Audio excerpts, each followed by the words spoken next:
Blessings, my beautiful souls. My name is Avalon Cameron and welcome back to my channel. Today I would like to talk about some of my most used magical or condition oils for the year of 2021. This is a witchy style video to show you some of the ingredients that I have been working with throughout the year of 2021, why I approached them, why I got so into them, etc. So without further ado, let's get stuck in. So I'm going to start off with High John the Conqueror, and this one was created by the beautiful Juniper Moon's Apothecary.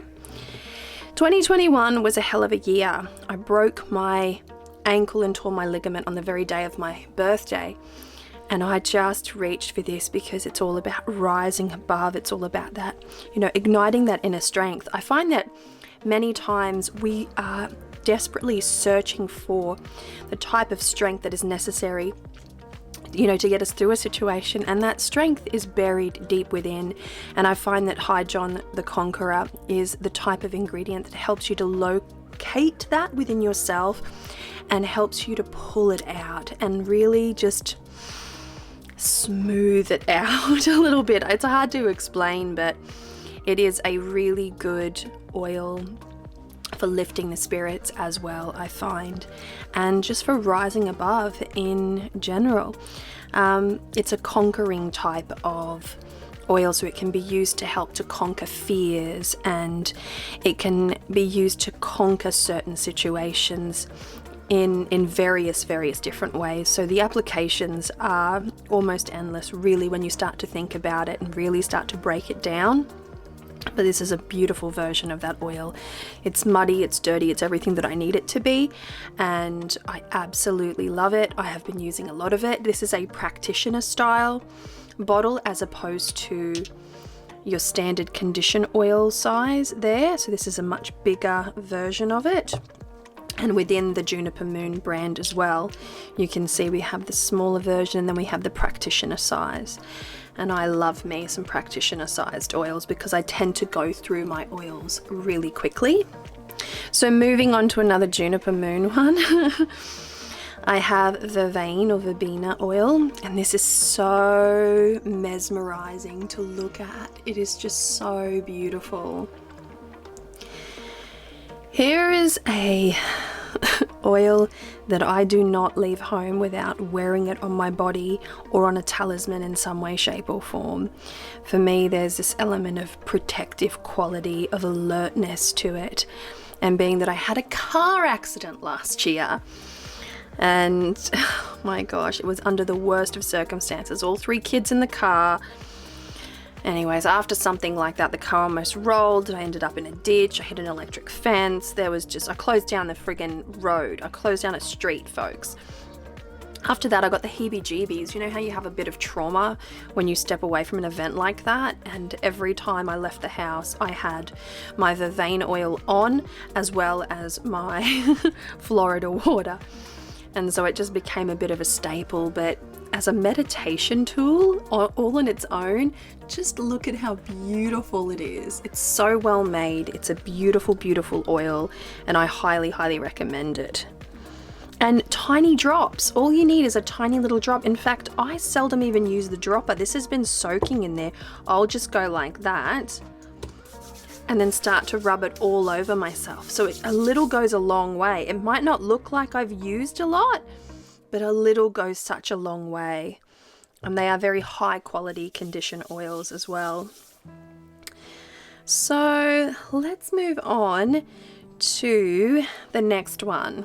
So I went away with my beautiful friend Gordon of Rune Soup, and he talked me into jumping on the dating websites, etc., etc.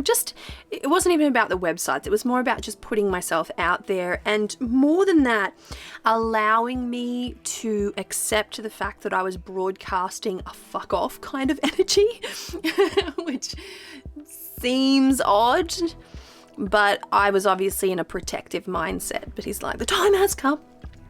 Gave me really good advice, so I started to put myself out there, and I thought one of the ways in which I could do that is by working with such an oil, like that aphrodisiac that come to me. And this was more about me me coming to myself, me remembering myself, me collecting myself, me igniting that desire, because that does something within a person. When a person is feeling it, like really feeling it, they broadcast a really shiny, bright, attractive kind of light. And so I wanted to remember what that felt like, because I haven't felt like that since probably before I had kids, like not really. So I coupled that with rose quartz, specifically this rose quartz Merkaba. Now, I turned a corner with rose quartz in 2021. I absolutely despise rose quartz, not for the reasons that you might think. I just felt that everywhere I looked there was rose quartz. It felt very saturated. It felt very ugh. But I had this rose quartz Merkaba, and I was, working on those aspects of self-ignition. I was working with the Svadhisthana. I was working with the Anahata, so sacral and heart, and I really wanted to start to open up those qualities, because I found that after 12 years with a person that turned out to be in large part the wrong type of person for me, there was a lot that ended up withdrawing into myself that I didn't realize. I'd lost pieces of myself. It was difficult to describe, and so I wanted to work with something like this, and I found this Merkaba, the design, absolutely beautiful. I would place it onto my heart chakra point. I would anoint myself with this, all over, pretty much all over, from the top of my head to the soles of my feet. And then I would listen to a sacred sound bath, and just to help me get in there, sometimes I would couple that with a really beautiful pink or red or even white candle, and it was just very healing. And 2021 was the year that I met my lover, my beautiful, beautiful man, who is just a breath of fresh air. So I really do feel like this was instrumental in calling that beautiful, beautiful man to me. Okay, so and this was from the House of Hoodoo in New Orleans, if I didn't say that already. Another one from the House of Hoodoo in New Orleans was this Good Luck, Pay Me and Success oil.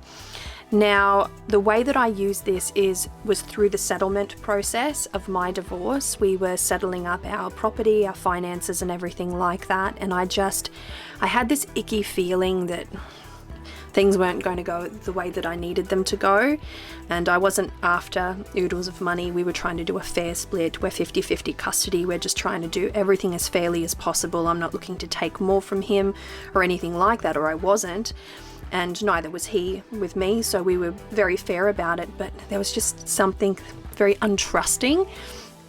And so I worked with this oil quite a bit. So of all my oils, this one here is the emptiest. So it sits there because I was very, very stressed. It got really tight for me there. And especially when I broke my ankle and I had to recover, and then I had a car accident. Everything was just very stressful financially for me through the year of 2021. And it was just a hard innings at the end of the day, and it was difficult to go through, but because I kept consistently positive about it, because I started to really work on it in open and constructive ways, like anointing my petition paper with this, anointing my wallet, anointing my phone, anointing my credit cards, like I used it in so many different ways, and it yielded really well for me. So I'm very, very grateful to have been able to use this oil, and I'm grateful to my friend Shannon for having gone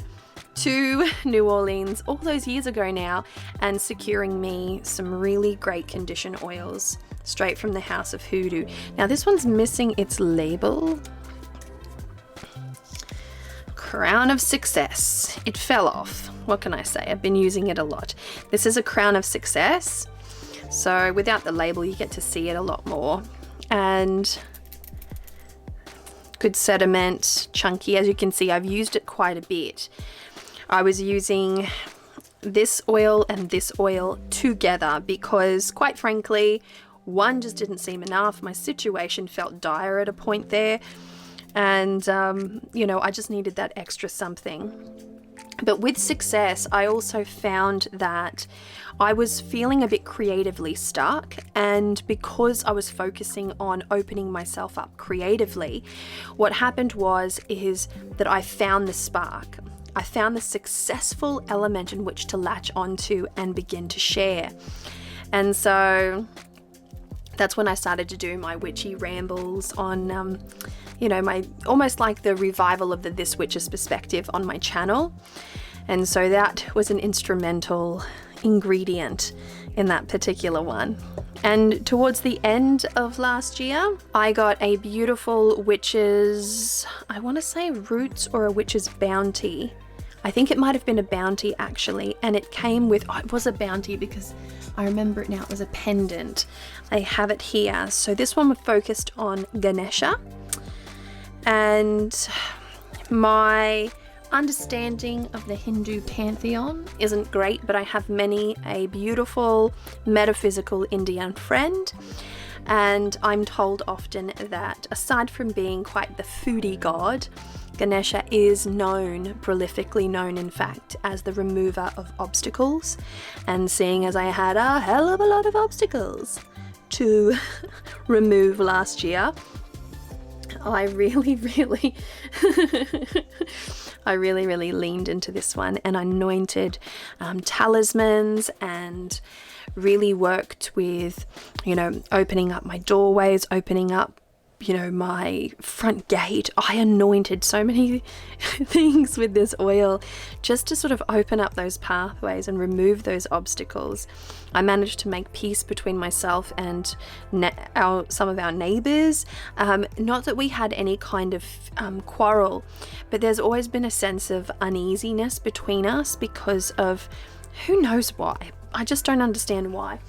I think for the most part, one of my neighbors has had such an ordeal with one of my other neighbors that it's created this kind of division and this animosity.